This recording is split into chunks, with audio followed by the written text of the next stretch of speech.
नमस्कार, स्वागत है आप सभी का एग्जामशाला के यूट्यूब चैनल पर। मेरा नाम है हिमांशु और आज है 3 दिसंबर। तो चलिए स्टार्ट करते हैं आज के करंट अफेयर एमसीक्यू। आज के करंट अफेयर एमसीक्यू स्टार्ट करने से पहले सबसे पहले हम लोग ये देख लेते हैं कि यानी आज कौन सा खास दिन है। तो आज दोस्तों है international day of person with disabilities.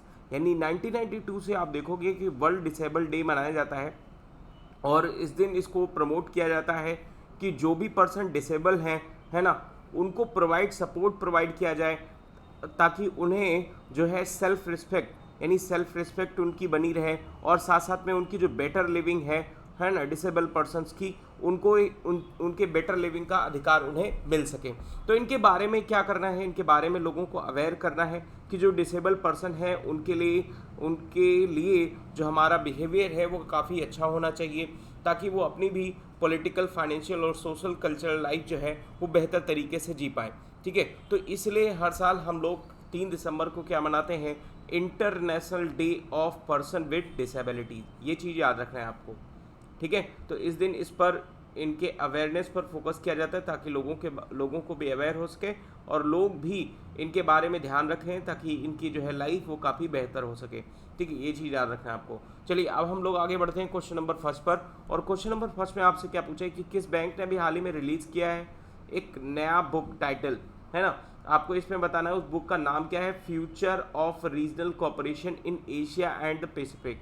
ठीक है, तो थोड़ा सा यहाँ पर अगर दिमाग लगाइए तो एशिया से कौन सा यहाँ पर बैंक रिलेटेड है, तो वो है अपना एडीबी यानी एशियन डेवलपमेंट बैंक। तो उसने भी हाल ही में क्या किया है, एक बुक का टाइटल रिलीज किया है, future of regional cooperation in Asia the Pacific. यानी पैसिफिक और एशिया रीजन में जो कॉपरेशन होगी उस पर एक बुक जारी की गई है। मैंने आपको थंबनेल में भी दिखाया, देख सकते हैं आप उसका पिक्चर्स।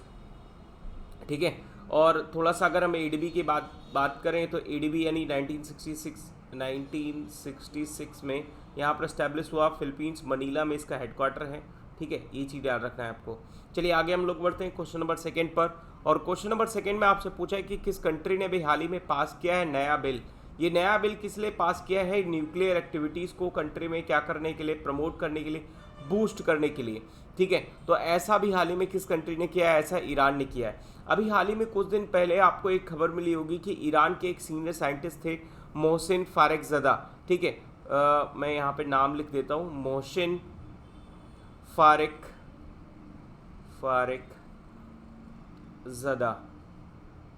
ठीक है, तो मोहसिन फारखज़दा का भी हाल ही में कुछ दिन पहले इनका मर्डर हो गया था।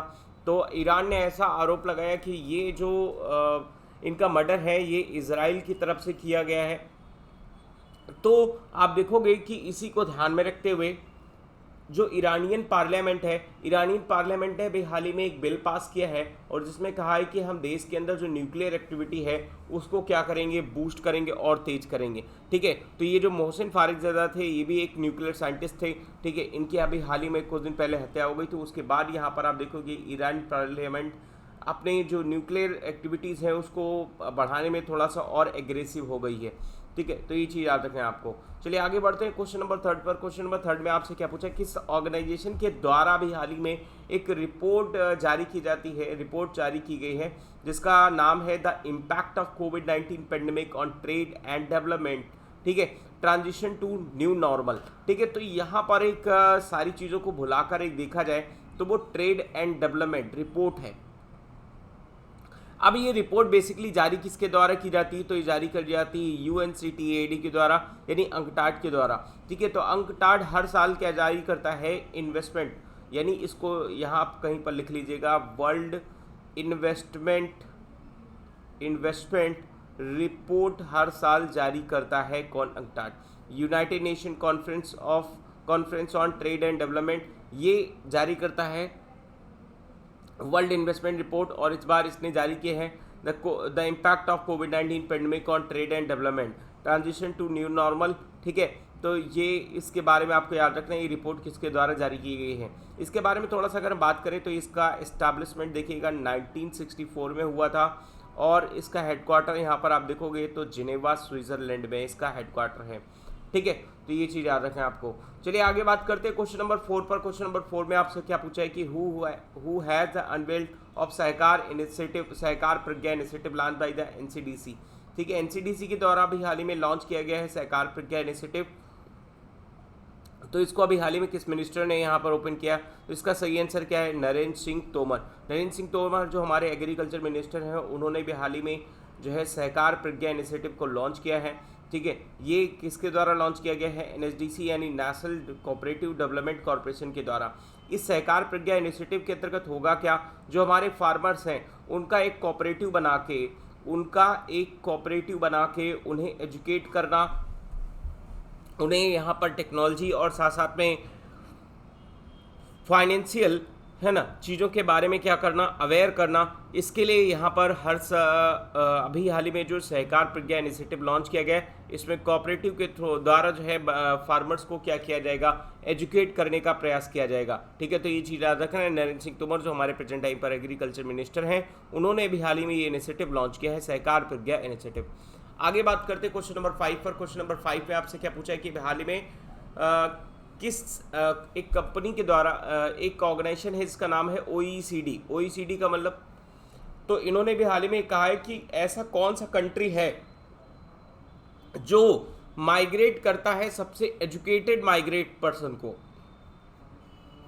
मतलब यहाँ पर ये पूछा है कि जो भी आप दुनिया भर में देखोगे कि तो माइग्रेशन है, तो माइग्रेशन सबसे ज़्यादा एजुकेटेड पर्सन का कहाँ से होता है? तो ऐसा हमारे यहाँ सिर्फ इंडिया में हो सकता है। इंडिया में ही बहुत ज़्यादा पढ़े लिखे लोग हैं, है ना, और वो क्या करते हैं, इंडिया में पढ़ते हैं, इंडिया में बेहतर एजुकेशन हासिल करते हैं और उसके बाद वो चले जाते हैं फॉरेन कंट्री में कहीं जॉब करने अच्छे पेमेंट पर। ठीक है, तो इसमें आप देखोगे कि हाल ही में जो OECD है, organisation for economic and development corporation, इन्होंने भी हाल ही में जारी किया है एक रिपोर्ट की इंडिया से सबसे ज़्यादा एजुकेटेड माइग्रेट का यहाँ पर क्या होता है, माइग्रेशन होता है सबसे ज़्यादा। अब यहाँ पर थोड़ा सा OECD के बारे में बात कर लें तो ये ऑर्गेनाइजेशन ऐसी है 1961 में यहाँ पर इस्टेब्लिश हुई थी और इकोनॉमिक और कोऑपरेशन डेवलपमेंट के क्षेत्र में यहाँ पर ये काम करती है। सिंपल 37 मेंबर कंट्री हैं और एक चीज़ याद रखना है कि इंडिया इसका मेंबर नहीं है। ठीक है, ये चीज़ याद रखना है आपको। चलिए आगे बात करते हैं। हाँ, एक और चीज़, इसका हेडक्वार्टर कहाँ पर है? तो इसका हेडक्वार्टर है पेरिस, फ्रांस में। ठीक है, ये चीज़ याद रखना है, स्विट्जरलैंड नहीं लगाना है।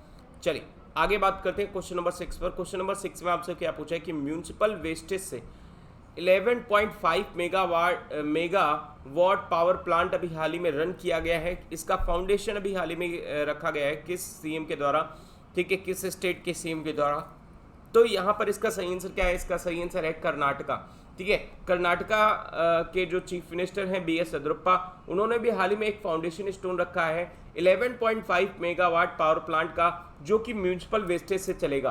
तो एक काफ़ी अच्छा इनिशिएटिव है कि जिसमें आप देखोगे लगभग 600 टन यहाँ पर म्यूनिसिपल वेस्टेज होता है, जो लगभग 11.5 मेगावाट की एनर्जी प्रोड्यूस करेगा। तो अगर ऐसा सभी स्टेट में होने लगे तो काफ़ी अच्छा इनिशिएटिव है।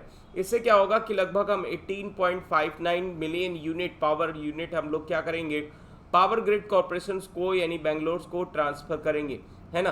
तो इससे क्या होगा कि हमारी जो सरकार की जो इनकम है वो भी क्या हो जाएगी, बढ़ जाएगी।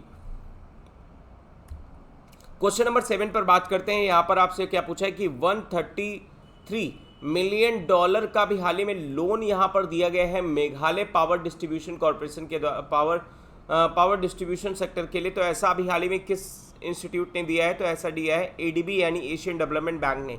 एशियन डेवलपमेंट बैंक ने अभी हाल ही में कहा है कि जो मेघालय में हम पावर डिस्ट्रीब्यूशन सेक्टर है उसको मॉडर्नाइज करने के लिए साथ साथ में 24/7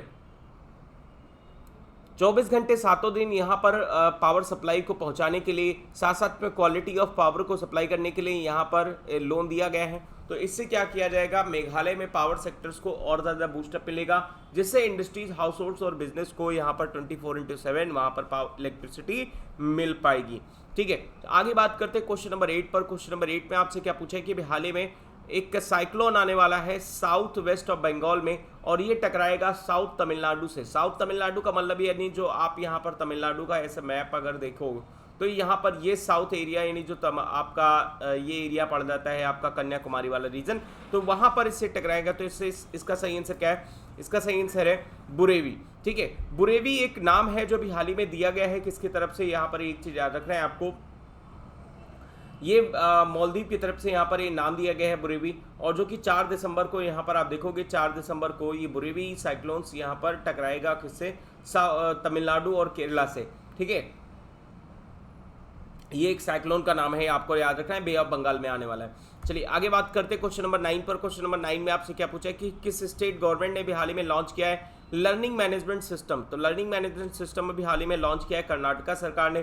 कर्नाटका के जो सीएम है आपको पता होगा BS येदियुरप्पा, है ना, उन्होंने भी हाल ही में लॉन्च किया है कि जो प्रेजेंट टाइम पर आप देखो कोविड-19 के दौरान यानी जो स्टूडेंट है उनकी पढ़ाई काफ़ी ज़्यादा लॉस हो रही है, तो उसको ध्यान में रखते हुए यहाँ पर कि स्टूडेंट को हम लोग ऐसा एक प्लेटफॉर्म दे पाए जहाँ से वो क्या करें, किसी भी समय किसी भी जगह पर वो क्या कर सकें, लर्न कर सकें through the PPT videos, quiz, assignment, है ना, ई स्टडी मटेरियल्स।